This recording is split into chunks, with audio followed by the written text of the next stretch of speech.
আসসালামু আলাইকুম। ইজি রান্নাঘরের পক্ষ থেকে সকলকে ঈদ মোবারক। ঈদের খুশি বয়ে আনুক প্রতিটি ঘরে, প্রতিটি মানুষের হৃদয়কে শান্ত করে দিক। সবাইকে আবারও ঈদ মোবারক। আজকে আপনাদের সাথে শেয়ার করব একটি নতুন রেসিপি, খাসির রেজালা। এটা ঈদ উপযোগী এবং বিভিন্ন অনুষ্ঠান উপযোগী একটি রেসিপি। কিভাবে আপনারা ঘরোয়া উপায়ে এই ঘরোয়া উপকরণ দিয়ে আপনারা এই রেসিপিটি করবেন, সেটাই আপনাদের সাথে শেয়ার করব। তো এটা করার জন্য আমি শুরুতে নিয়ে নিলাম ১ কেজি পরিমাণ খাসির মাংস। এই যে আমি এটাকে বাজার থেকে আনার পর ছোট, ছোট সাইজ করে কেটে নিয়েছি। আপনারা এভাবে কেটে নেবেন। তো এটাকে আমি এখন মেরিনেট করব। মেরিনেট করার জন্য আমি দিয়ে দিলাম হলুদের গুঁড়ো, সাথে দিয়ে দিলাম লবণ। লবণ এবং হলুদের গুঁড়ো দিয়ে এটাকে ১০ মিনিটের মতো মেরিনেট করে রাখবেন।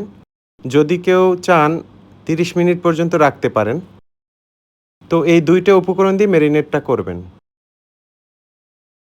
আমরা একটু ঢেকে দিলাম। চুলায় একটি প্যান বসিয়ে দিলাম।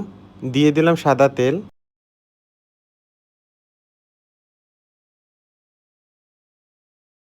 এখন আমরা এখানে কিছু গোটা মসলা ব্যবহার করব।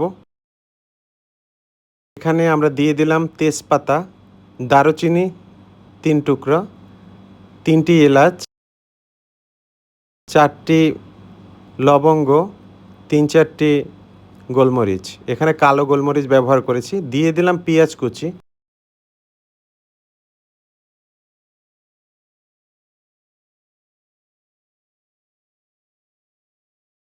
আপনারা যখন এটা ভাজবেন একটু খেয়াল রাখবেন, এটা যেন ভাজাটা খুব ভালোভাবে হয়। দিয়ে দিলাম আমি আদা বাটা, দিয়ে দিলাম রসুন বাটা, দিয়ে দিলাম ধনিয়ার গুঁড়ো, দিয়ে দিলাম হলুদের গুঁড়ো, দিয়ে দিলাম মরিচের গুঁড়ো, দিয়ে দিলাম জিরা বাটা।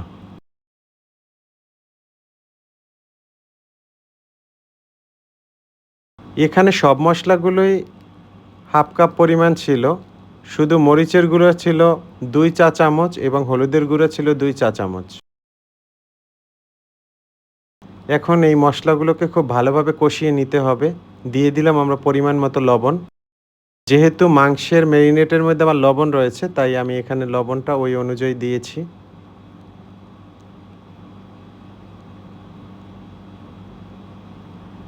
এটাকে খুব ভালোভাবে কষিয়ে নিতে হবে, মসলার যেন কাঁচা গন্ধটা না থাকে। এখন আমরা মেরিনেট করা মাংসগুলো মসলার সাথে মিশিয়ে নিলাম। এখন মসলার সাথে এটাকে খুব ভালোভাবে মিক্স করতে হবে এবং এ সময় আপনারা মিডিয়াম আঁচে এটা করবেন। খেয়াল রাখতে হবে যেন নিচে কোনোভাবে লেগে না যায়। বিশেষ করে যারা ননস্টিকে রান্না করবেন তাদের তো লাগার সম্ভাবনা থাকবেই না। তো দেখেন, এই যে পরিমাণ পানিটা রয়েছে এটা কিন্তু মাংস থেকেই বের হয়েছে। আমরা এটা দিয়েই কিন্তু মাংসটাকে সিদ্ধ করে নিব। আমি কিন্তু কোনো পানি ব্যবহার করিনি। এটা কিন্তু মাংস থেকে এই পানিটা বের হয়েছে। তো মাঝে, মাঝে আমি একটু নেড়ে দিচ্ছিলাম। আপনারাও যখন রান্নাটা করবেন তখন এভাবে একটু নেড়ে দিবেন।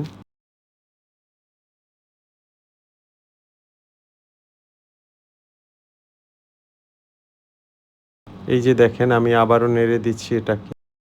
খাসির মাংসে কিন্তু প্রচুর পরিমাণে লৌহ রয়েছে, সোডিয়াম রয়েছে।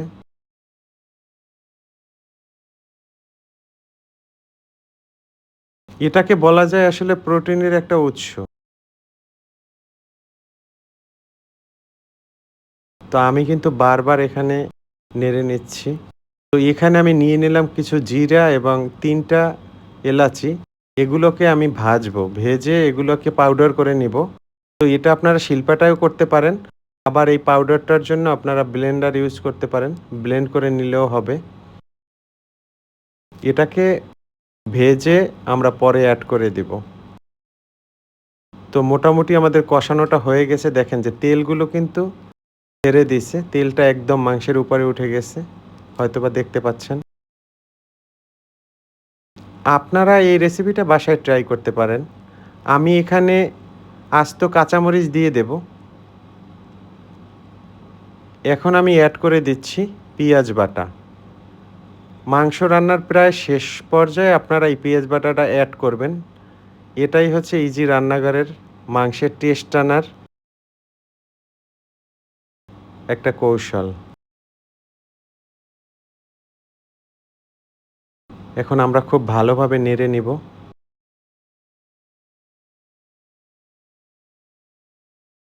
এই টিপসটা কিন্তু মাথায় রাখতে হবে। আপনারা পেঁয়াজ বাটাটা সাথে সাথেই দিয়ে দিবেন না। পেঁয়াজ বাটাটা আপনারা রান্নার একবারে শেষ পর্যায়ে এসে অ্যাড করবেন। তখন দেখবেন যে রান্নার টেস্টটা অনেক আলাদা একটা টেস্ট আসে। এখানে আমি ব্যবহার করছি গরম পানি। আমরা এখন মাংসের মধ্যে দিয়ে দিলাম গরম পানি। এটা অল্প পরিমাণে আপনি মাপ অনুযায়ী দিয়ে দিবেন। এখানে আমি 1/2 লিটার পরিমাণ পানি দিয়েছিলাম। এই পানি দিয়েই আমার মাংসটা সিদ্ধ হয়ে যাবে। এখানে আমি দিয়ে দিচ্ছি জিরা এবং এলাচির যে পাউডার আমি বানিয়ে নিয়েছিলাম সেটা।